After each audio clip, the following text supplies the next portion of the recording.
Optimus! Decepticons, attack!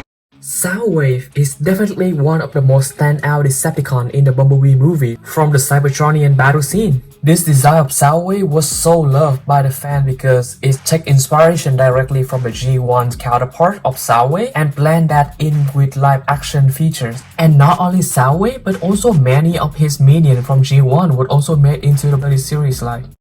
Here's our study series 83 Soundwave in all of his glory. Look at these beautiful figures. He looks so accurate to the CGI model from what we can see. The good thing about these figures is that because they skip the vehicle mode, so they can really focus on the robot mode to give us all of the accurate details as well as the articulation for these figures. So bringing him closer, look at all of his details in here. Definitely the head of Soundwave looks just exactly like how it appeared in the CGI model. It might be a little beefier in comparison to what we saw in the movie, but in overall it's still a very good head. For some reason, on the Soundwave head actually leave transparent plastic over here, probably for light to pass through, but then on the visor over here is not transparent plastic, so I'm not exactly sure why they leave that as transparent plastic for light to shine through. But look at that, you can see that I put weathering effect on over this figure as well. Mainly I just put like silver and black, just mix them together and then just scatter throughout the mold, just so that some of those molding detail they got highlight. They'll have different shade other than just the blue plastic colors going throughout.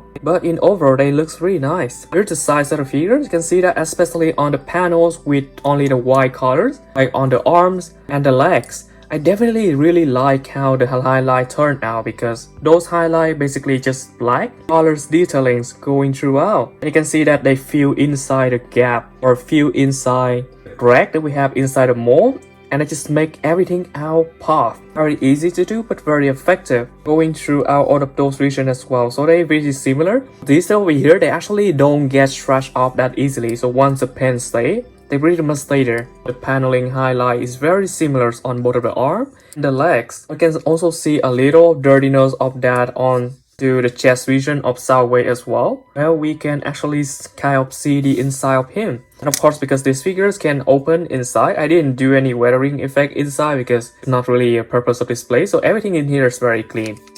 It's going down here, you can see that again, a lot of that dirtiness just got put up randomly to highlight the molding figures on the chest here as well, on the crotch area too, and just going throughout the figures on the legs down here as well. So you can see that there's some kind of shade of little orange and silver colors going over the surface of the blue plastic colors.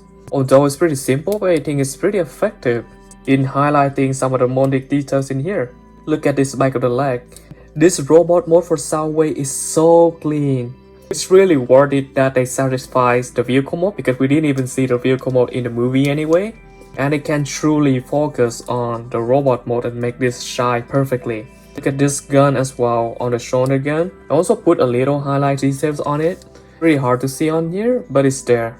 And then for those regions over here, instead of just having the original plastic colors, I actually put in a little of silver and black onto those gray plastic area. So now I think they blend in better with the figures. And then similarly to the plastic areas on the leg as well, they got painted ever so slightly. And then on the guns, you can see that they also got painted highlight detail going throughout as well. So it's not just one piece of gray or black plastic anymore. Looking pretty good. Let's go over Soundwave articulation. So firstly, taking a look at his cannon. So we do have a shoulder cannons over here which can be hinged downwards up to that far until it reaches the shoulder, and it can tilt upwards up to that far, and then it's only have one hinge over here, so no more hinge down here to have with the range. And then we have a pack hole over here, so of course this can rotate whatever we like via that pack hole, and of course we can remove this as well. After we remove this, we can actually flip this up so it reveals another pack over here which can be put onto Soundwave hand so that he can hold his gun like this, just like a regular gun. So that's an option we can do, which is pretty great. And then as for the body articulation, the head can rotate 360 very freely. The head can also tilt up, so it can look up around that degree. Looks pretty good. And then it can look down up to that far, so pretty decent range. And then of course when we go to the arms, the arm can, firstly we have a hinge over here which can rotate and make the arm go outwards like that. So that's one of them. Here doesn't have any hinge inside the arm part down here, but just right on the shoulder right there. And then as for upward movement, of course this part over here can go outward, so the cover part from the front and the back can go outward to accommodate for the hand, for the arm articulation to go forward like that, as well as to go backward like that. Down here we have a swivel right there, just fire a maximum peg. And then down here we have a hinge that can bend over 90 degrees for Soundwave, which looks really good. And other than that, we don't really have any hinge down here, and we have no wrist swivel. We only have a bicep swivel right there. But I think it still work out for most of the articulation that we need for this guy. This arm also have the same articulation as well. Go to the chest, of course. Firstly, we have this button right here. We can have us open his chest so that he can release some of his minion, of course, Ravage, that we have in the collection. And then his backside can also be open, so just push that, and it can open from the back as well, so it can actually see through. So in case some minions actually got stuck in there, we can try to get them back from both ways, from the front and from the back. And this bag is only closed and got attacked via 2 pegs over here, so they're pretty easy to push back on. And then this, you can just put it back on as well via a tap, which is pretty easy to use. This is actually pretty fun, as this can catch eject like this. And then as we go down to the lower region, of course we kind of have the waist swivel over here. Just have to flip this brush guard up so that we can rotate 360 like that, which is pretty good. And then we can close that as well.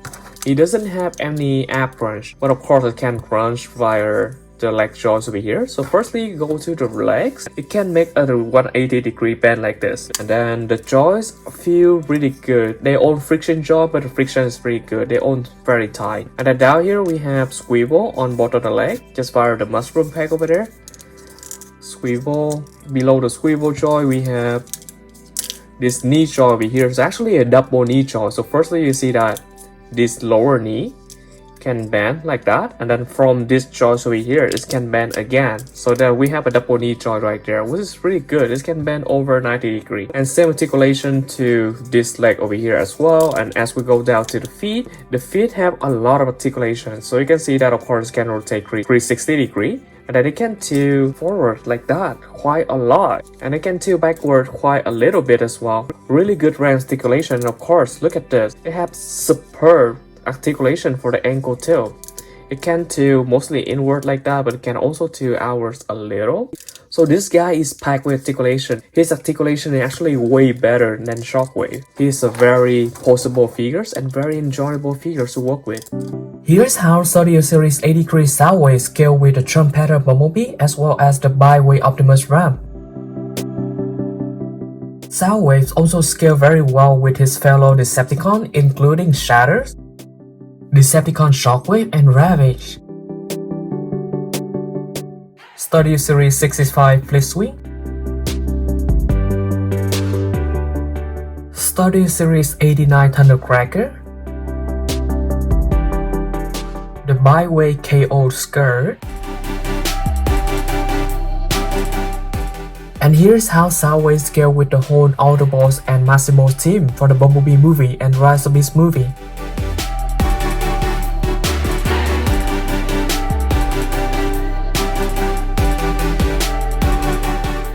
Here's how Soundwave standing next to his fellow villains from the Bumblebee movies and the Rise of Beast movie.